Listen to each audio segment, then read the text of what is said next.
एक महिला को बेटे होने की लालच में लगातार 5 बेटियां ही पैदा होती रहीं। जब 6वीं बार वह गर्भवती हुई तो पति ने उसको धमकी दी कि अगर इस बार भी बेटी हुई तो उस बेटी को बाहर किसी सड़क या चौराहे पर फेंक आऊंगा। महिला अकेले में रोती हुई भगवान से प्रार्थना करने लगी, क्योंकि यह उसके वश की बात नहीं थी कि अपनी इच्छा अनुसार बेटा पैदा कर दे। इस बार भी बेटी ही पैदा हुई। पति ने नवजात बेटी को उठाया और रात के अंधेरे में शहर के बीचों बीच चौराहे पर रखाया। मां पूरी रात सो नहीं सकी, जानलेवा चिंता में रही। सुबह जब लोग वहां पहुंचे तो देखा कि बच्ची वहीं पड़ी है।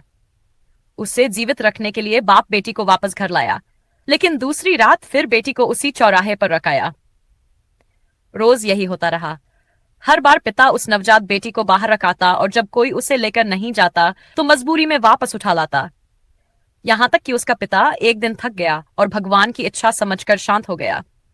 फिर एक बार बाद मां जब फिर से गर्भवती हुई तो इस बार उनको बेटा हुआ, लेकिन कुछ ही दिन बाद ही 6 बेटियों में से एक बेटी की मौत हो गई।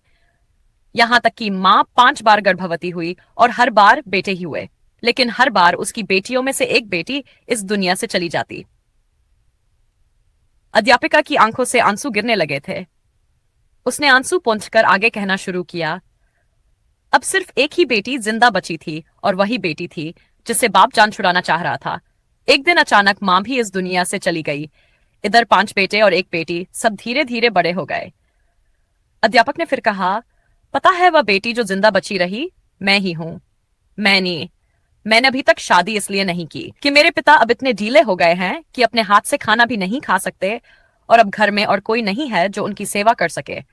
बस मैं ही उनकी सेवा और देखभाल किया करती हूँ। जिन बेटों के लिए पिताजी परेशान थे, वो 5 बेटे अपनी जिंदगी में व्यस्त हैं, पत्नी और बच्चों के साथ अलग रहते हैं। बस कभी भी आकर पिता का हाल चाल पूछ जाते हैं। वह थोड़ी मुस्कुराई, फिर बोली, मेरे पिताजी अब हर शर्मिंदगी के साथ रो रो कर मुझसे कहा करते हैं, मेरी प्यारी बेटी, जो कुछ मैंने बचपन में तेरे साथ किया उसके लिए मुझे माफ कर देना।